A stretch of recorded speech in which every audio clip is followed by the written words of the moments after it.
I didn't mean piece of shit. I meant pizza shit.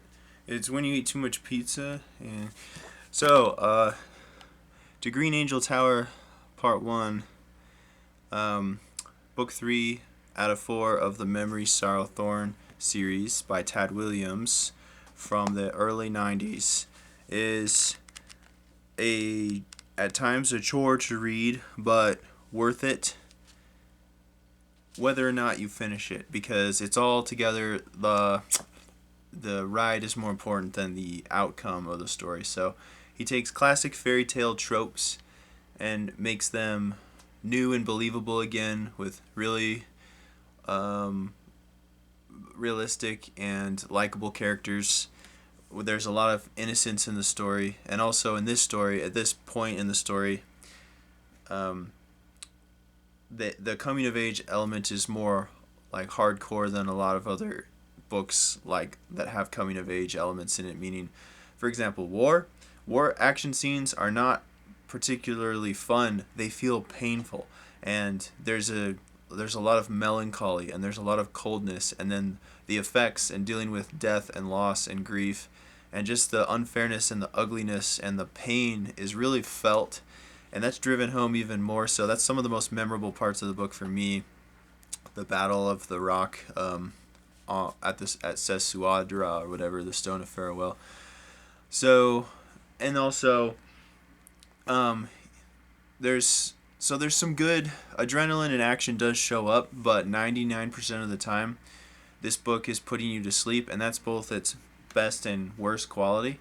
So it's a book I can't recommend for everyone, but for the people who want a sort of like it's like a tranquilizer shot in a way.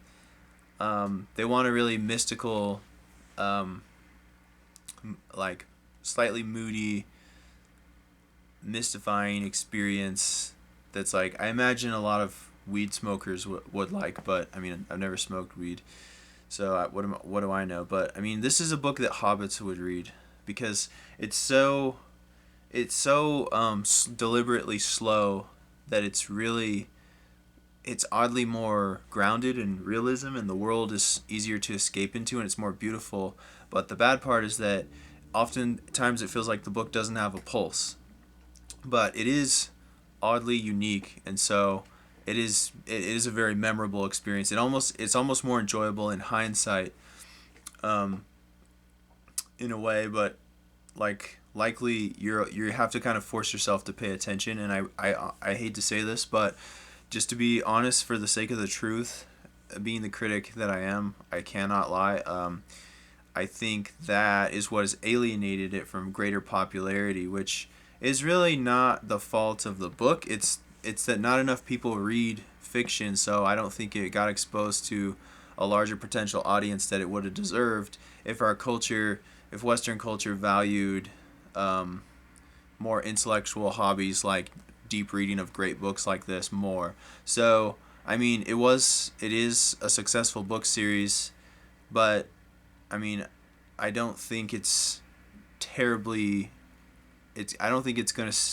It might have a comeback or be rediscovered later, but I don't think it's gonna stand the test of time unless things change in Western society. So it's kind of sad that such an amazing experience is limited to people because of people's impatience. But anyway, um, and lack of imagination as well. You have to have some imagination because when there's not heavy pulp and adrenaline moving through a story, especially a story in a book in the fantasy genre, um, surprisingly, it's hard to visualize some of the time.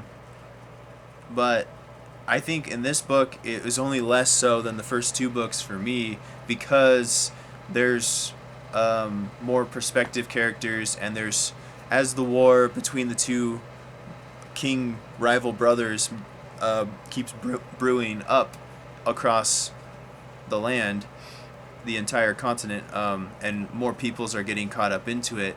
It's just there's so much going on that it's trying to fill you in on so many things, and there's little micro histories, and sometimes it's hard to see how they're all related, and sometimes they're frankly not.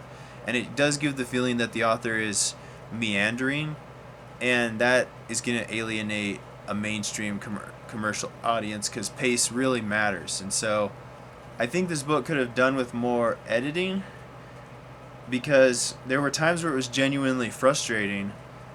And just, I remember for some reason the last 100 pages took me like weeks to get through because every time I tried to get into it again, I just wasn't in the mood because it was so slow. And oddly enough, at the same time, not as visual, so not as interestingly written as the first two books.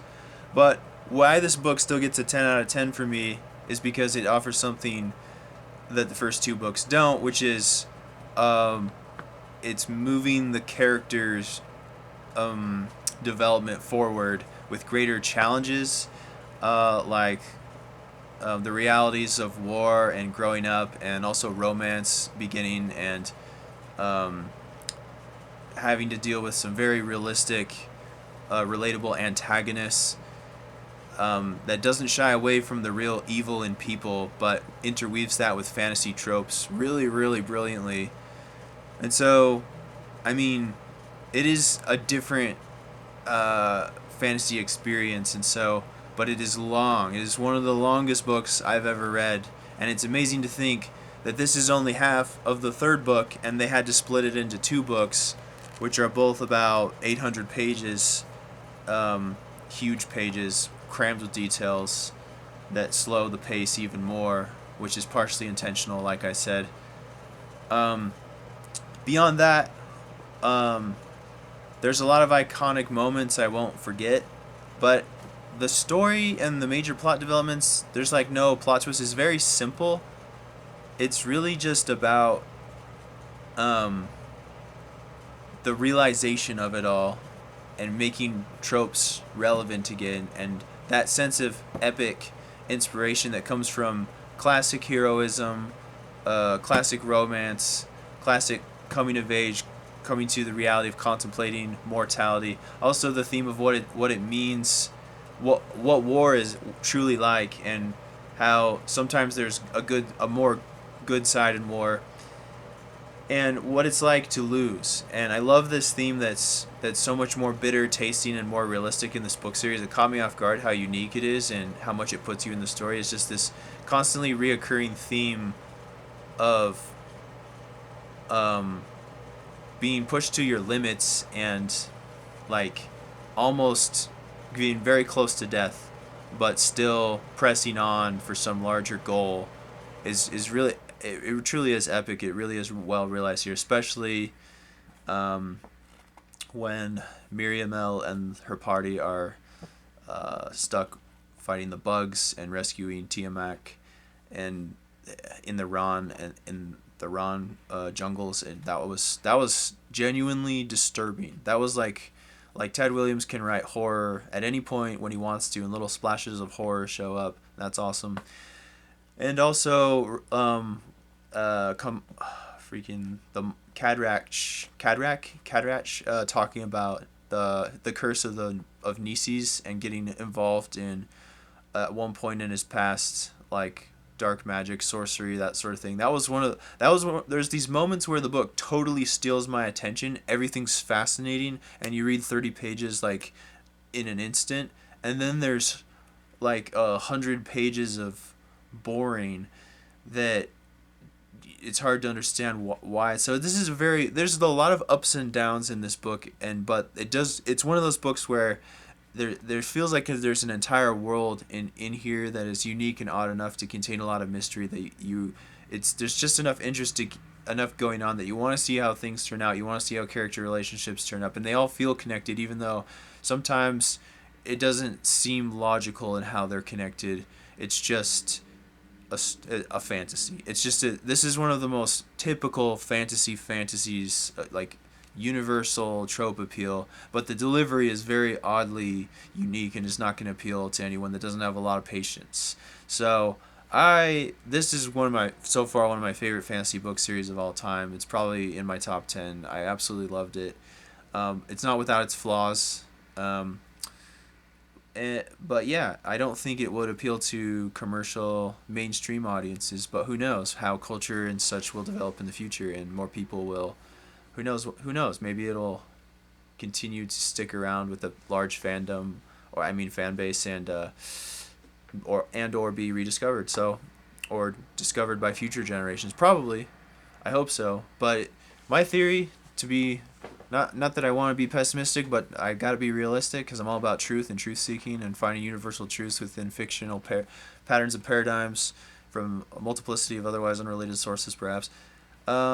I think that Western attention span is shrinking, and people are replacing art and enlightenment with indulgence, and ever more confusing the two. And so, this book is underappreciated because of the stupidity of modern times and Western peoples. But that can change, and it's be interesting to see if it was broadcast or advertised through other translations to other countries, other cultures, other other peoples outside of the mainstream. Although most of the world is adopting Western, like the bad side of Western ways. I don't want to say Western society is bad. I think it's the best and the worst at the same time. But not to get too not to get too much locked into the real world, because this is, oh, I should say, this is feels like another world, like Tolkien. It really is an escape. It really does feel like a mystifying experience. The author remains very invisible. The dialogue doesn't always feel like the things people would actually say, and sometimes they talk like they're characters in a story. Sometimes because it just seems like it's floating in space, like almost to have dream logic. But that's only because the ambitious size of the. I'm not complaining because I think the size of the book and all the details are what make it established as with realism and therefore immersion. And you can't do that if every single thing you're writing always is totally well thought out to be realistic, because it would take way too long for the author to write. So under intense scrutiny, like any given passage or statement, it's going to feel like a story. But if you just read at a regular pace and pay attention to what the book's really about, what's actually important, it can really transport you to what feels like another world in a really, really intensely mystifying way that I'm not able to explain. And that's kind of what that link between how I project off of works and then contemplate my own imagination is one of the main draws, why I'm drawn to fantasy in the first place. So yeah, I give To Green Angel Tower Part 1 a 10 out of 10. I loved it, and can't wait to read Part 2. And then probably other Tad Williams books in the future, maybe try out Otherland, which I've only read these 3 books. I really want to read Tail Chaser's Song at some point and War of the Flowers. I could see myself reading all of Tad Williams' books, honestly. They really speak to me in a profound way.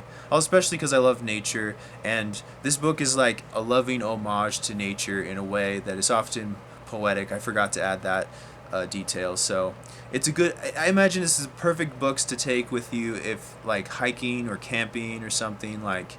And there's a cozy quality to them as well. So that's very comforting. But it's so alive that it balances that.